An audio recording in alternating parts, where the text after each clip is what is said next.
Hello, Kardec Radio Facebook page. This is September 22nd, 2019. It is 7 o'clock Pacific. I'm sorry, 7 o'clock Eastern Time, 4 o'clock Pacific, all time zones in between and around the world. We are bringing to you another Sunday evening in some parts of the world, all about Spiritism. And of course, we're brought to you by Allan Kardec, the codifier of Spiritism. He gave us the wonderful doctrine of Spiritism, also called Christian Spiritism, which brings us the concept of reincarnation, karma, the immortality of our soul, tells us about specifics about heaven, so many things. It's just wonderful. And his book is a compilation of 1,019 questions. You can look him up on as Allan Kardec and do a space PDF, and you can find all his books on PDF. He is the codifier of Spiritism. I recommend everyone start with his book. I have written books myself. I'm on nwspiritism.com. I write it a little bit differently. I mean, Allan Kardec, everyone learns in different manners. And so therefore, if you would like to learn more, you can check out my books. You can get them on Kindle, paperback, and also I have a couple books on audio now. I have the 7 Tenets of Spiritism on audio and How to Live also, which is How to Live Inner Peace Through Spiritism on audio. So let's talk about what our main topic today, and that is family problems. And family problems are all in my book, The Problem is the Solution, 7 Life Complications Sent to Test and Teach You. So let's go through, and I see people are coming on Facebook. Hello, everyone. I hope everyone has a fine Sunday evening. So let's talk about family groups, or actually groups, family problems. People are interested in this because now, first thing we like everyone to know is family groups tend to stay together in life after life. Your brothers or sisters or cousins may have known you in previous existences. The law of affinity, which is the divine law that groups like with like, is the governor which sorts and filters who we reincarnate with and in what circumstances. Upright families conjugate together, and families of thieves have their reunions in life after life. Is this fair? For many, no, but it is extremely efficient. Let me explain this, because one of the things we've always said about Christian behavior is that it's hard to get in heaven if you have one life and you're born into this horrible family. How can you be good? I mean, yes, there is a possibility. It's not a great probability, but it's difficult. And Spiritism brings this. The fact is they'll put you in those families in order to test and teach you, and you have many, many lives to ascend. There is no eternal hell or purgatory. There is a purgatory-like area, which is they call the dark abyss, which is underneath the crust of the earth. But you're only there, your soul's only there until you start changing your behavior. So that is why I think Spiritism really answers the fairness doctrine. Now, again, you look at this as one life and you see good people going through bad things and bad people are having all sorts of riches and rewards. You go, well, that's not fair. And you're right if you look at it through this little time period. But if you look at it through eons and multiple lives, then yes, it becomes fair. So let's talk about this. And a lot of it centers around the law of affinity, which I call as the enforcer of good behavior. The spirits tell us that one could summarize the doctrine of Spiritism as the golden rule. If you always follow the dictum, do unto others as you would have them do unto you, you have achieved the lion's share of what the spirit realm and Jesus himself has been trying to teach us for the last 2,000 or 3,000 years. Jesus actually influenced other prophets coming to earth, Socrates, all sorts of other people. So the problem is the majority of people ask themselves, why should I follow the golden rule? It may make my conscience feel serene for a moment or two, but as sure as heck doesn't put food on the table. Ignoring it puts lots of food on the table and other luxuries as well. After all, what is life for except to pamper ourselves and be rich and with that is to make money whatever way you can.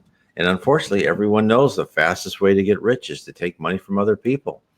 Honest methods tend to be slow and sure, but nothing beats a dishonest or unscrupulous scheme for speeding up the process of draining capital from hapless suckers in your own bucket, right? And sure, a pain of guilt may strike every now and then, but living the life of luxury more than makes up for the temporary discomfort. Haven't we seen many people like that? Well, this doesn't last long, and people learn it's not a good idea. Why? The law of affinity is the answer. It provides the entire backstory, the complete process that controls your life on earth and in the spirit world. The law of affinity, which is part and parcel, is the law, with karma, right? When you do wrong deeds, everything's added up, right? So you have the process of reincarnation, you have karma, which keeps track of everything you've done, and the law of affinity of where you're going to be placed. It remembers every deed, every slight, and every deceitful and insincere act that you have either thought of or committed. Somehow, for the process is still unknown, the complete process is unknown to us. Your baggage is tagged with your name on it. Now, of course, we all have a unique identifier, but everything is there. And the only way to relieve yourself of the paper trail of fines that are following you is to pay them. And the law of affinity is the enforcer. It tracks and categorizes your past actions and deposits you exactly where you belong. For many, this is their worst nightmare. For even I, when I was young, I hated it when anyone said, well, you get what you deserve. And I always thought, well, the other person should get theirs first and leave me alone long enough, for somehow to get my paperwork lost. Now, this divine law, this immutable law, associates us with others similar to us. In other words, to reverse paraphrase the golden rule, we are done to what we have done to others. Hence, if we were criminals, we are put on earth probably with some of our accomplices. So we may collectively figure out the wisdom of associating with those like ourselves and accumulating enemies. If we were basically decent stock, we will be allowed to be raised and supported by others like us, thus helping us on our way to spiritual enlightenment. There are many variations. A reprobate may be allotted to a good family to give him or her a decent start in life. Then will be presented with a harrowing set of trials to determine if she or he will make honorable free will decisions. Or a decent fellow may be selected as the only son of a couple who robbed him of his rightful inheritance in a past accident, right? A past life, I mean. So he may reclaim it when his parents die in a tragic accident.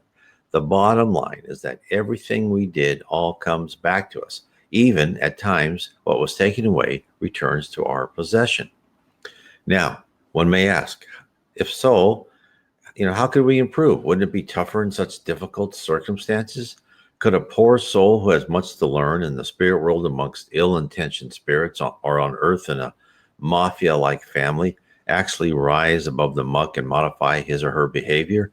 Well, the answer is yes. It is possible, and it is challenging, but it can be done. And also remember, the spirit world isn't trying to perform a miracle in one life for us, right? They know that the lessons we have to learn will take multiple lives. So give it all time. Don't be impatient. I know it's not easy. So is it conceivable to improve in the worst of conditions because of the gift from God that we have all embedded within us? And the answer is yes. He has given us the gift of a conscience, implanted in our spirit and in our physical brain is the entire set of divine laws and a detector when we violate one. When we start out as primitive beings, we gleefully ignore the warning bells and whistles. Gradually, we notice that it is better to heed the signals we give ourselves than to ignore them. And as we accumulate experiences over thousands, if not tens of thousands of years, we build up a library of interpretations so we may fully understand the nuances in every situation and select the truest course of action. At some point, for all of us has started from a deep hole we have dug ourselves by our intransigence. We grasp the concept that by following our inner detector, a better life is possible. From that humble beginning, we commence to climb upward and outward. It takes a long time. People, I know I talk to people now every day or answer emails. Everyone, not everyone, but I would say a lot of people, they're frustrated with themselves. And they're frustrated that they can't change themselves fast enough. Well, changing yourself, and I talk about this in my book, How to Live Inner Peace Through Spiritism. Changing yourself is not just a one lifetime. I mean, I'm sure some people can do it, but as long as you start, and I know for me, I've tried to start. I know I'm not going to do it this lifetime. I just don't see how. I have too much of my old self in me, but I'm changing things as I go. Be patient. So now let's talk about family problems. I've kind of set the stage, right? You now know you reincarnate. The law of affinity puts you with those kind of you belong. You've got your past deeds that you may have to atone for. You also have past good deeds that will actually help you. So, before you came out in the world, acquired education, created new loving ties to that special partner, you had parents. Those of us who were lucky had wonderful parents. I remember when I was in high school talking to other boys about our parents. When I heard them planning to leave home as soon as possible, I didn't believe it at first. I was planning to live with my parents for as long as possible. They were great. I had the good life. Looking back, I realized I was pretty spoiled. I recall the time when my mother told me it was time when I should start to do my own laundry. And I answered her back with a complete shock that I couldn't do that. Then she looked at me and said, okay. And I never received that request again. Whereas I was lucky, many are not. In the book, Spiritual Wisdom, Missives of Hope, the Spirit Emmanuel speaks about this situation. This is what he says. If life have given you difficult parents who either were not presently capable of showing a certificate of irreprehensible conduct on a daily basis, do not exempt yourself from loving and respecting them all the same. Emmanuel goes on to point out that for many cases, the child of the parents demanded to be reborn with them. Only by staying together could past wrongs be rectified. He begs us to look at the big picture. He says, in the roles of parents or children, we are beings on the path of improvement, requiring immortality for its accomplishment, who will only successively manage to sanitize our own imbalances and maladjustments if we dedicate ourselves to mutual understanding and respect. I remember I was still talking about high school. I had that friend who said, no, he wanted to leave his home as quick as possible. And he said, you don't need to have a license or a test to be a parent. You can just be a parent. And, some of us are very lucky. He, had many problems. He was a very good guy too. He wasn't a rabble rouser or anything like that. He wasn't one of those people. He was just a very even tempered person. I think he was given into a very strange family life. Therefore, we should recognize the web of events which draws us together are convoluted and mostly beyond our immediately understanding in this life. This is why Emmanuel asks us, he says this to us, in the presence of complicated parents, assist without ever reproaching them. Why, that must be tough. They demand from you appreciation and assistance so they may find their own paths in life to the same extent that you received from them the support and compassion to reach the human school. Now, while Freud constricted himself to events in childhood, Spiritism acknowledges that we and others around us are driven by events from the distant past. Be content that although unknowable, there are many good reasons for difficulties. And if the worst occurs and you can't manage to even associate with one or both of your parents, then try and do so without rancor or emotion. Prepare yourself for reconciliation if the opportunity arises. There are also situations where you volunteered to be a child with parents who need your assistance. Think of this. This could be you. There is an example of this in the book, Between Heaven and Earth. There is a passage where spirits are in a home talking about a 14-year-old girl. She's sitting quietly in a chair in a corner, embroidering initials on a linen handkerchief. A spirit pointed her out and remarked, "She has come to meet other persons and the situation she needs in order to ascend spiritually, but she has also brought with her the task of assisting her parents. At the moment, she believes her mother is the one doing the assisting, but because of her spiritual merit, she is actually the one that is assisting her still struggling mother." So, did you grow up in a family where sometimes you thought you were the only adult? You tried to help your parents, but it was difficult to bring them to their senses? Well, take heart. You probably volunteered for the duty, even though it may have left you slightly confused on how you could have come from that set of parents. Whatever the case, you were blessed with a chance to help those in need. Now, let's talk about the death of a child. The death of a child is one of the hardest tragedies to bear, and the spirit world realizes this, and therefore they attempt to bring comfort in many ways. If you take the time to calm yourself and see the signs that rain down upon you, you will detect the guidance of the spirit world. During your trials, you may have had dreams which gave you hope or answered difficult questions. Dreams can play an important part in our lives. According to Spiritism, when we sleep, we are able to roam in our spirit form to talk with other spirits. These can be other incarnates who are also sleeping, or spirits currently free of a physical body. Often, the spirit world attempts to help us through our trials by taking our spirits while asleep and giving us information and feelings about pertinent episodes in our life. I was struck by the amount of support the spirit world gave a woman I corresponded with who had had the experience of the tragic loss of her baby boy. She was very distraught and couldn't understand why her precious son was taken from her. She found my Spiritism blog, nwspiritism.com, and was looking for answers. She could not reconcile the loss of her baby with her beliefs. We texted back and forth, and I learned that her son had died at a very early age, and that she had 2 other children. And as we were discussing Spiritism, I suddenly had the feeling to ask if her son had any serious birth defects. Now, I asked that question because in many instances in Spiritist literature, souls who have had traumatic previous lives, meaning a death by suicide or other causes, require special help to recover. A spirit can damage their perispirit, that which connects their spirit to their physical body. Let me show you, for those who are watching live, let me show you a picture of what I'm talking about. I want everyone to understand this.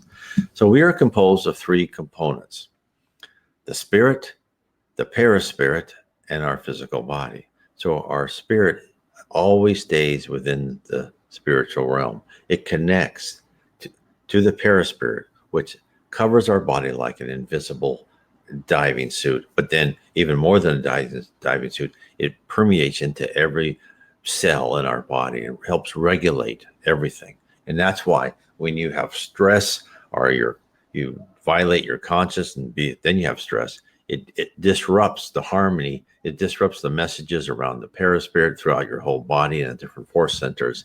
And that's what causes illnesses. So it's why it's important to follow your conscience. So, as I was saying, so if that perispirit is damaged so severely that sometimes they'll require a short rebirth to correct it, a limited stay in a physical body will allow them to recover, and then they can incarnate again in a healthy manner. So she was taken aback by my question and asked, why did I ask it? And I told her about the need to repair a perispirit. She told me that her son had been born with a heart defect, but it was undetected at first. When they found out about it, he had an operation. He seemed to be recovering, but he died suddenly. She felt great regret that she didn't find the flaw sooner. I told her it was my belief that her little soul most probably required an abbreviated stay, and then he may come back to her at a later time. And I had read about this occurring with other parents and children. As an example, in one of the books by Chico Xavier, A man who killed himself with poison because he was in love with a woman who spurned him and went with another man was mentally in great pain in his spirit body. The spirit world, trying to reconcile past entanglements, sent him as her son in another life. Since he drank poison and hurt his body, he was born very sickly and only lived a few years. She was heartbroken. Happily, a year after his death, she had another son, who was in actuality the same soul, but this time he was very healthy. So when the woman I was texting heard this, she told me of a dream she had. She was on a beach and she met a teenage boy, about 17 years old. She knew it was her lost son. She just felt it, right? And she felt it was a vision to let her know that he was fine and he would still have a future. I told her that she should seriously consider that the dream was arranged by the spirit world to give her hope and to not allow herself to fall into depression. Then she started telling me more. She told me that her father-in-law dreamt that he had talked to her recently passed son. Her father-in-law said that the boy spoke to him and told him the universe was all about love. Sounds like Spiritism, does it not? The father-in-law asked what could they have done to keep him on earth. And he replied that it was all part of a plan. The boy told him it would all be fine. So it's just so interesting when you read these things. This is from people's dreams. And there you have, right? It's all part of a plan. It's exactly what Spiritism tells us. And you hear this on NDEs, near death experiences. You over and over again. I had this life, life review, and it said my plan is going well or not, and my blueprint or whatever they call it, right? They always call it something, but it's all part of the plan. It's I still think it's amazing to know that your life is mostly predetermined, right? Now the spirit world always tells us, no, you have free will, but our free will is mostly, I could be wrong on this, but I think our free will is mostly our attitude and our choices in when things happen to us, right? I think events are going to happen to us. We don't have much free will about that. But we can learn, we can choose to learn, we can choose to be nice through it all. Okay, so get back to the woman. So again, the boy told the father-in-law everything would be fine. So this is the spirit world trying to help this woman. And I told this woman, this was another sign from the spirit world to give you comfort, that you are very lucky to have such support and care surrounding you. Still, she was uncertain if these dreams meant anything. So I probed more. Then I said, was there anyone else? Well, then she told me, well, her mother had a dream in which her son would be reborn to her. I was amazed. Frankly, I had never heard of such a constellation of dreams, all for the purpose to supply love and comfort for a deeply sorrowful mother. This woman must have been a very good spirit because they are really helping her. Again, I expressed my belief that she had been given a wonderful gift and that she must be a very kind and loving person to have so much support from the spirit world. I told her to keep thinking positive and learn to love all around her. And she replied that she does love all of her family. And I said, yes, but you need to learn all of humanity with the same intensity as you love your little son. Now, I recognize that's harder said than done, but something we need to approach. You don't have to achieve it, but try to approach it. Because I told her that this is the message the spirit world has sent us again and again. And this is exactly what your son told your father-in-law. And at the end, I urge her, remain faithful and that all would be right, that there must be a plan to help her, her family, and her son. I'll give you another instance. A family that I know had, I think he was 22, and he just finished college. And he was on the road with some friends, and I believe he died of some, either a massive heart attack or whatever. And of course, what happens now, these people were spiritists. So of course, what happens is everyone, oh my God, he died and he was just beginning to live life. Well, he was told in a message from a spiritist medium that no, this was all, his son is fine. Everything was according to plan. Another example, the spirit Emmanuel, who was the spirit mentor of Chico Xavier. Now, as a spirit mentor, he was supposed to communicate with Chico here on Earth. Chico was born in 1910 and died in, I think, 2002. And he was supposed to, he actually dictated many books, wonderful books, right? 2,000 years ago, I recommend that to everybody. Paul and Stephen, another all about the Apostle Paul, unbelievable book. And there's more. But he had been reincarnated the last time pretty far back. So what he did is he was reincarnated before Chico was born. And he spent about 20, I don't know how many, he was very young. He, in his early 20s, he went to college. He may not even been that old, but he went to college and he died very young. Now, again, you say to yourself, oh, the poor guy, his life was, he's just educated. He missed all the fun in life. And the answer is no. And of course, imagine how bad his parents felt. But the answer is no. He was here on Earth. Why? So he could learn modern Portuguese. So he could communicate.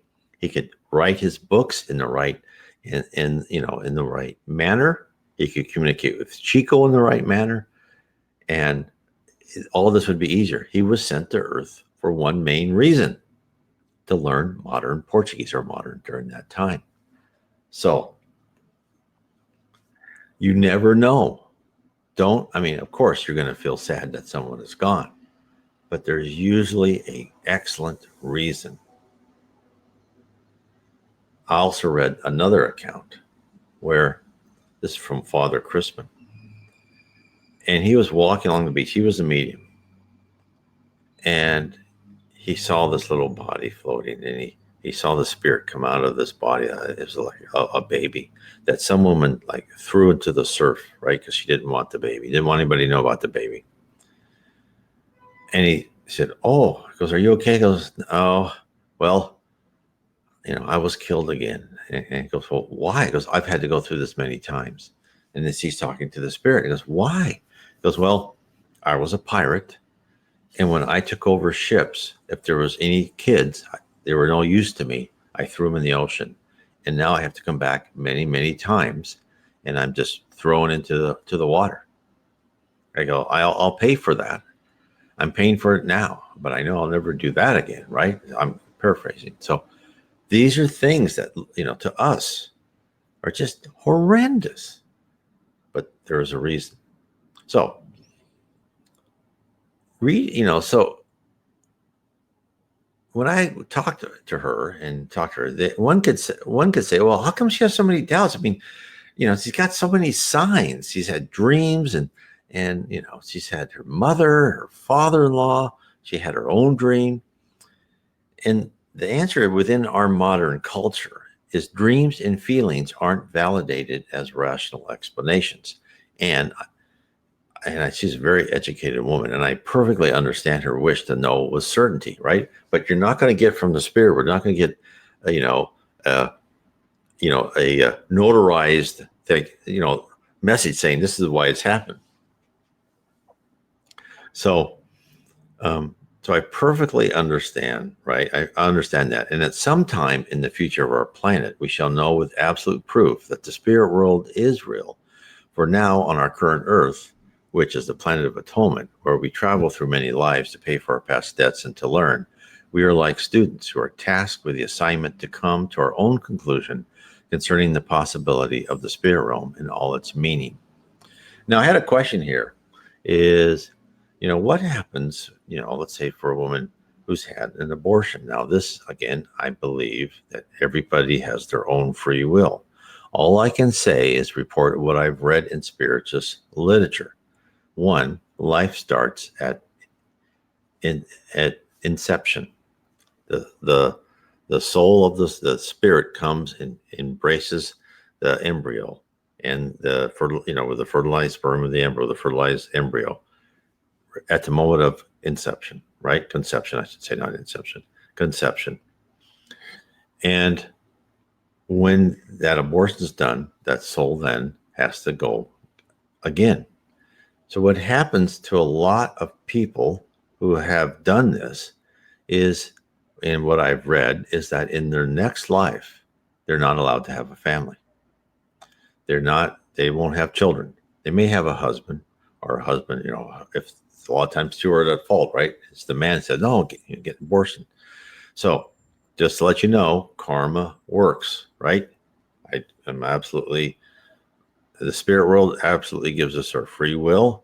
You don't have to do whatever you want to, but there is a there's a reaction, right? For every action, there's a reaction. This is one of the hard things that people to deal with spiritism is that, people ask me all the time, well, I'm told that Jesus forgives me for all my sins, right? And I say, first of all, we don't call them sins because some things in different culture, people will say it's not right or wrong. Spiritism doesn't say that, right? We call them wrongs, and most wrongs are what you do against your own conscience. And yes, Jesus and the spirit world and God always loves you. But let me ask you this.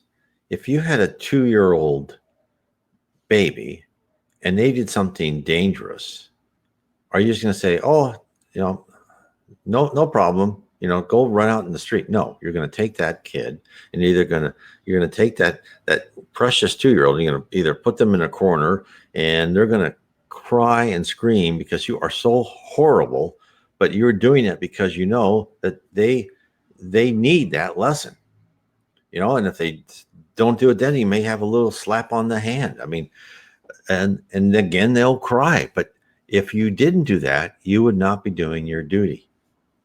The same thing is in relationship to us. If the spirit world let us be primitive spirits who grabbed and murdered and cheated people and did terrible things in life after life, but we still love you, but we're not helping you mature in any sense of the meaning, right? Is that responsible? Is that love? No, it's not love. It's not responsible either. So think about this, and think about, sometimes we think of things that are done to us and we're being punished. Well, no, you're being educated. And I know it's easy for me to say, and it's hard for anyone in that episode, but you're being educated for a reason. You're not being punished. The spirit world does not punish us. It helps us. Therefore, when you go through these things, this is why I wrote this book, The Problem is the Solution, and talking about difficult family problems. They're there all for a reason. So all I can say is the spirit realm is actually actively teaching us, planning trials and classes for us to sit through. Like good teachers everywhere, they aren't going to give us the answers. We must decipher them for ourselves. We need to gather what evidence we detect and build our faith upon a foundation of reasoning. Will we be able to communicate our findings to others with absolute certainty? No. But within ourselves, as we observe the phenomena around us, we realize there is more than just a short and often brutal existence. Now, let's talk about if you're a parent and you have a problem child. There are many instances in Spiritist literature of families and children who have come back to Earth to be part of a mutual support group time and time again. And I discuss one such family that had been coming back to the earthly plane assembled together with slight variations in my book, The 7 Tenets of Spiritism, How They Impact Your Daily Life.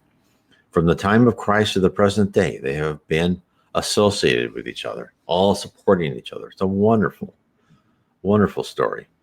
Now, on the other hand, the list of families with members who are thrown together to repair past wrongs and teach the value of forgiveness is also quite large. The catalog of possible transgressions that humans do to one another would make a sad novel indeed. And remember, the spirit world doesn't like unreconciled problems.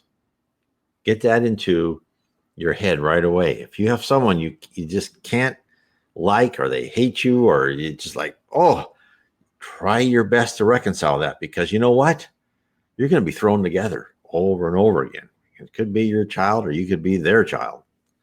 So from spurned love to complete obsession to violence, murder, torture, to financial crimes and stolen inheritance, Mixed with manslaughter, the span is almost eternal what can happen. Whatever scenario a sensationalist writer could create in their head has already been committed by someone in some place at some time. In one of the Spiritist books, psychographed by Chico Xavier, there's a story of a man who wished to secure the inheritance of his father for himself and exclude his two brothers. The man arranged to have his brothers drown in a lake, so all of the land and wealth would be his and his alone. The brothers from the spirit plane did their best to plot revenge against the sole survivor, but his conscience proved hard to penetrate, and he did not respond to their constant messages of hate. Only when that criminal died did this toll of his act crash upon him, and he wandered in a pitiful state in the lower zone. He was friendless, persecuted by the two he murdered, and alone. So then, the spirit realm rescued this guy from the lower zone, the one who committed the crime, and then the brothers couldn't find him. But then what they did, they turned their attention to the son of their hated brother. And these two caused the perpetrator's only son to become a miser. He turned away from his wife and children and thought only about money. The two brothers deliberately surrounded him with waves of thought of the utter importance of gold to the exclusion of all else. The spirit world, recognizing the injustice of the situation, arranged to have the brothers reborn as two male children of the innocent son of the perpetrator, I should say. Thusly, they would get back all that was stolen from them, and the son would be free of being persecuted for a crime his father committed. So, we all have to take a deep breath. Justice in our eyes may work slowly, but it is unwavering. The lives that were cut short by homicide will be given back. That which was taken will be replaced. Who knows what major role or minor part we play in the delivery of justice to those who were wronged? Therefore, the previous relationship of your child to you or your spouse could have deep undercurrents. Emmanuel tells us of some of the possibilities. He says, on earth, we are rather often hit harder by feelings from individuals who associated to us in our physical existence. Their sentiment now comprise the harvest of what we morally sowed in our past, and those associates are now asking us for atonement and renewal. The so-called Oedipal complications are nothing else but the representation of the otherwise obscure interwoven relationships that we created when we trapped dear souls in our sentimental cell by ties that they presently request to be undone, so we may all experience joy from the ensuing mutual liberation. So what's he telling us? The son who loves his mother and rejects the father may have been an obsessed tormentor of his past love, now his mother. The spirit world, in their attempt to turn his sexual passion into one of love and respect for women, planted the young soul in the bosom of a family to repair past damage. The same is true for a father who had a daughter who may have been tied with him in an unhealthy manner. Emmanuel elaborates. Likewise, the daughter bound to the paternal spirit in serious difficulties to remove herself from the grips of authority is habitually the same companion whom he manacled to himself in former experiences. And today she beseeches him the indispensable assistance to disentangle herself from the selfishness of the deceiving influence perpetrated in the name of love.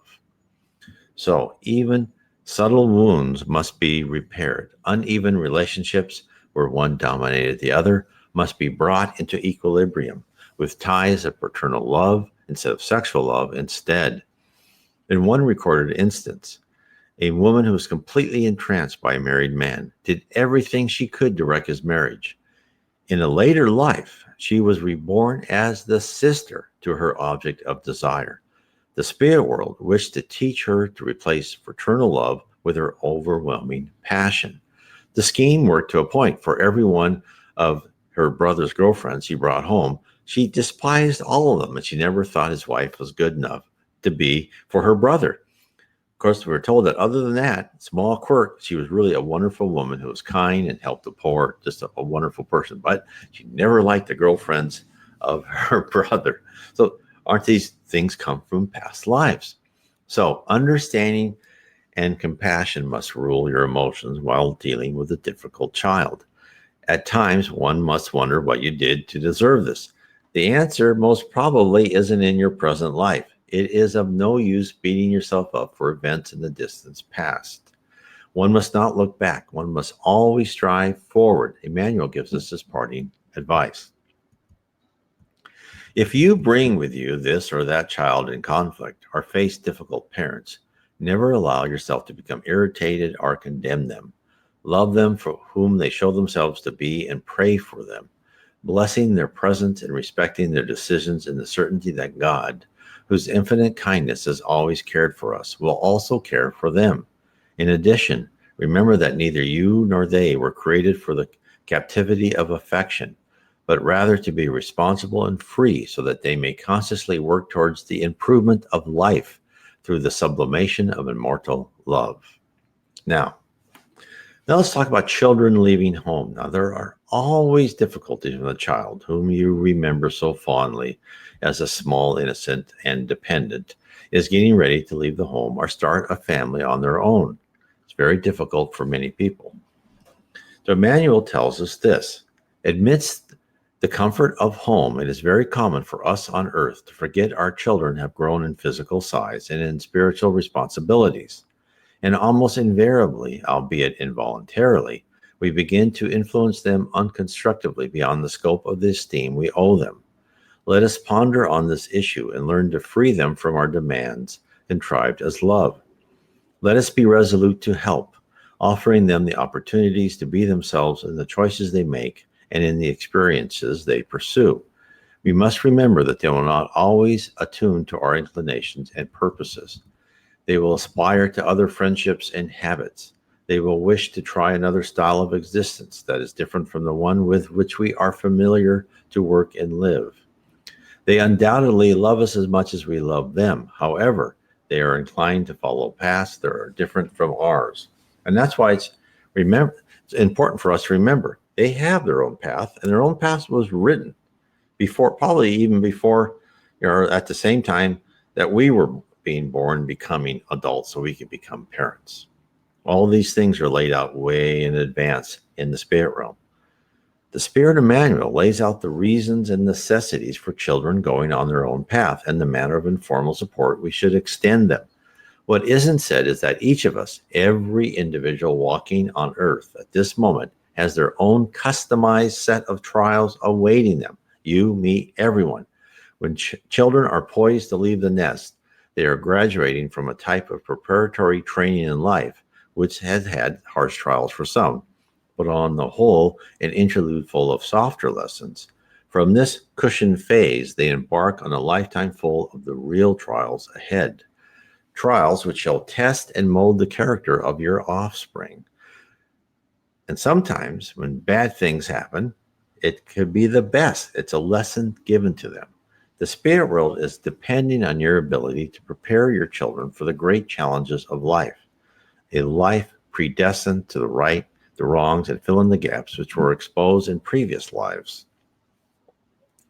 In your mind, totally unfair events may occur to your precious sons and daughters, but the hurdles encountered were placed in front of them for a reason.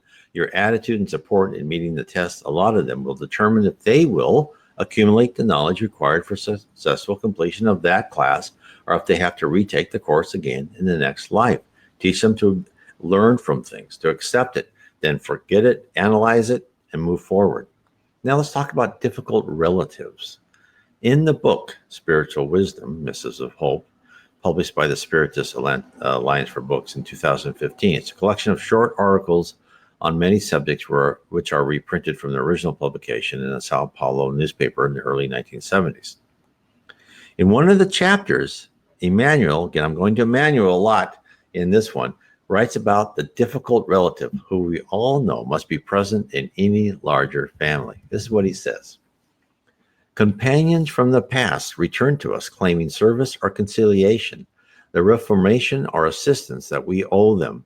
The suffering and battered heart who shares with us the daily road on earth is invariably that same spirit who made us debtor of great kindness and even greater dedication. The rebellious child with whom you unexpectedly share your life is the brother you injured yesterday, with the rashness that in, threw him and are to suggestions of revenge. The unsubordinate daughter of the present is the young woman from the past in whose feelings you sowed despair and revolt. The present day enigmatic father is the fellow whom you enslaved to your whims and whose past life you commanded with violence and tyranny. The overbearing mother is the former sister you kept under the weight of oppression. The restless relative, bearer of great impatience, is always the same person who became unstable in remote times as a result of our mistakes and who now demands recovery at the expense of our care and devotion in the arena of physical existence. Well, while the above, what I read may not be true of every situation, Emmanuel tells us to treat all with love, care, and devotion. Our major task on earth is to repair and to repair the harm and reconciliate what we did with others in past lives. Therefore, look upon each difficult family member as a challenge to surmount. Turn your disdain into compassion and bring them to your side. Keep in mind, if you succeed, you may not have to suffer them ever again. You're gone. That could be motivation for you. Of course, hopefully as you get higher and higher, you love them no matter what. And my words will think, well, why did he say that? But now that it may help. So what have we learned from this? Well, first, love is the answer. The Spirit World always tells us love as much as we can. The family is a microcosm of society. And until we learn the value of love, charity, fraternity, and honesty within our own family, the advancement of our society as a whole is stunted, right? How can we handle the failures and dropouts of our culture without first understanding how to effectively assist those next to us? In attempting to help others in their trials, be they our daughters, sons, or parents, we must do so with love. And by love, the spirit world means that deep sense of affection for others, compassion, and forgiveness. It does not mean rolling over to every unreasonable demand in the absence of discipline. In an enlightening passage, the Spirit Realm tells us what Jesus actually meant by the meek shall inherit the earth. In the book, Jesus in the Home, psychographed by Francisco Chico C. Xavier and dictated to him by the Spirit Neo Lucio, there is discussion about what is meant by the meek shall inherit the earth. In Peter's house, where many chapters of the book take place, the disciples are heatedly debating, how could this be? After all, if only evil was strong and aggressive, how could good ever emerge victorious? Jesus let them all calm down, and he answered. And this was interesting because I read this when I saw this to me, because I felt the same, like, how can the meek inherit the earth? This is what he said. Of course, you are all mistaken. I didn't praise laziness, which hides behind the mask of humility, nor cowardliness, which dons the appearance of prudence in order to better accommodate itself to human conveniences.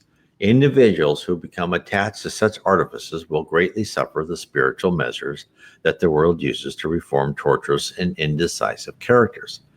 Actually, I was praising the courtesy that we all owe to one another. Blessed are the mild-mannered who are able to use their constructive energy in a gesture of kindness and a word of understanding. Blessed are the children of balance and kindness who learn how to deny evil without insulting ignorant neighbors who request it without knowing what they are asking for. Blessed are those who repeat the same lesson 1,000 times over without boasting about it, so that their neighbor may feel the influence of their action. Blessed are those who know how to deal with the rich and the poor, the wise and the ignorant, the good and the evil within the spirit of service and understanding, giving to each one in accordance with their merits and deeds, while leaving traces of improvement, spiritual growth, well-being, contentment wherever they go. In truth, I say to you that they will inherit the spiritual domain of the earth, because all those who welcome their neighbor within the guidelines of love and respect are owners of the heart that are perfected in this world. And again, this corresponds with what other spirits are telling us in the books by spiritist mediums. There's a passage where it taught us about the difference between anger and indignation, where one must use positive energy to accomplish a goal or to persuade others to get a job. It's completed with loving firmness. So you can still be, as Jesus, like meek, right? But you are civil, but then you use that positive. You may get indignant, but you use that energy to get something done. You don't attack other people. You use it as force. So the phrase, the meek shall inherit the earth, as I said before, also confused me. And I imagine it just meant standing there taking whatever undue punishment was delivered to you. But now I see it all about our approach, keeping ourselves in check and remaining caring and positive. Yet firm is the core of the message. All should be treated with respect. And by doing so, the people we work with will be more open to learn from our example. And another illustrative example is the deep regret of a mother who watched the breakdown of her daughter from the spirit world. The mother, who passed away a few years earlier, had spent her life spoiling and sheltering her daughter. Anxious to impose no burdens whatsoever, she kept real-world problems and stresses from her beloved girl. And after the daughter's mother died, she fell in with a bad crowd and became pregnant. Not being able to recognize unscrupulous intentions or make decisions for herself, she allowed others to drag her down into an abyss which she had no hope of climbing out. Completely distraught, she committed suicide. Her mother realized too late that by denying her daughter the gift of working for what is hers, experiencing life and the variations of good and bad people around her, she had committed a great disservice. Having no conception of self-denial and no satisfaction of earning the reward given by hard work, her daughter wasn't ready for life on earth or in the spirit world. Spirits have told us that self-denial is like pruning a tree. When we determine we can live just fine without a material good, we grow stronger, just as a tree sprouts a sturdier branch while the trunk becomes more solid. After years of trimming and regrowth, a tree is able to withstand any storm. Practice self-denial, and learning the joys of making your own way establishes a firm foundation and a belief in oneself. The acquired attributes of self-reliance and pride in one work are the cornerstones of what is needed for life in the spirit realm. Work in the service of others is in the norm in the other world. The joy of contributing to the whole by practicing a profession one loves is part of the wages. So, what's my conclusions? Learning to solve the problems of family holds the key to solving the problems of the world. Hence, by being presented with difficulties within our own small coterie of family and relatives, we are given opportunities to rehearse what we need to do on a wider stage. Love coupled with a firm hand and a true moral compass are the only required tools for the job at hand. Use the disappointments that you have suffered and place them as campaign stripes on your sleeve. Think of the battles you fought and place a medal for each one on your chest. Visualize yourself as a decorated veteran. If you had glided through life without worries or problems, wouldn't you be marching with other veterans completely embarrassed?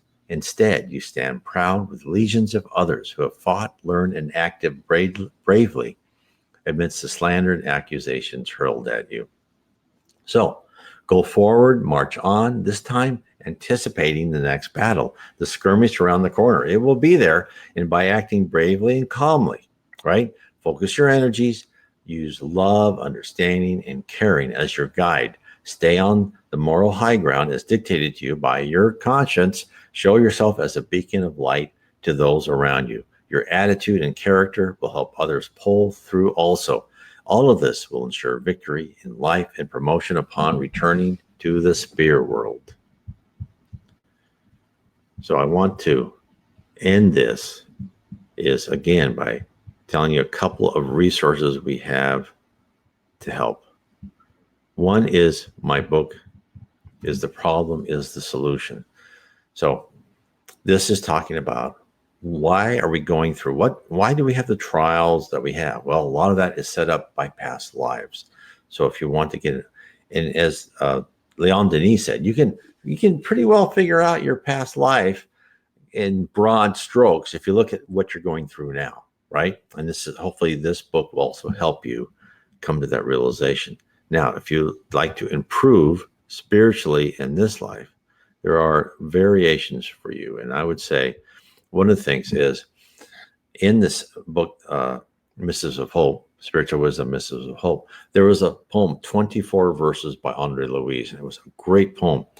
And I took, and each stanza was pretty short. I took each stanza and said, okay, what does Andre Louise mean by this? And it was something that built up of what the attributes you needed to work on. And it built up one after the other into where you could really start. And it's helped me just writing the book and trying to figure out what I did is like for like 3, 4, 5 words, I said, okay, this is what I think the spirit is, the spirit world wants you to get from this, and this is how the spirit world has given you advice. I take all sorts of other books giving you advice on how to achieve this state. So I believe that's important. My other books, Heaven and Below, Spirits in the Spirit Universe, and How We're Guided by Spirits, will tell you more about the spirit world. And I think those, again, will be very helpful too if you like to learn. I can't recommend enough that for you. You know, don't read my books if you don't like. Read other books. Read, you know, as I said before, start with Alan Kardec's The Spirits book. He's great. And then also, if you want more one-on-one work with myself or some other person who has a decent understanding of Spiritism, go to spiritismstudy.org. You can arrange a phone conversation, either Skype or WhatsApp. And you go to that site, you can scroll down a bit, and it says you can get an appointment to talk about that. What happens, I'll get an email. I'll email you back saying, yes, I can talk to you at the hour you desired, or I may ask for a different hour, mostly not. And here's my Skype number or my WhatsApp number, Skype name or WhatsApp number, and we can talk. It's nothing you have to do. Other people, always have good conversations. You can start whenever you want. And a lot of these people, I still email and talk all the time, not through this appointment scheduling now. It's just kind of the start thing. So I want to give you say you have a wonderful Sunday night. Please share this video with others on Facebook. I will post this to YouTube. Please tell your friends. Go to YouTube, subscribe if you haven't to my channel. You can find my channel on my site, nwspiritism.com. Just scroll down on the right-hand side. It'll give you a link to my YouTube and my BitChute channel. Subscribe to either one. Share and comment if you like. I've had a lot of great comments, a lot of good advice from people, so I really welcome that. And I want to tell blessings to everyone. And remember, we're here every Sunday night when I have no technical problems. And also, this is on Kardec Radio. Oh, I can't forget Kardec Radio. You can get that on your Android or Apple phone. Just type in Kardec Radio. It's free for download. You get this program will be on it. Other great programs are on it 24 hours a day. So again, good night and God bless everyone. Good night.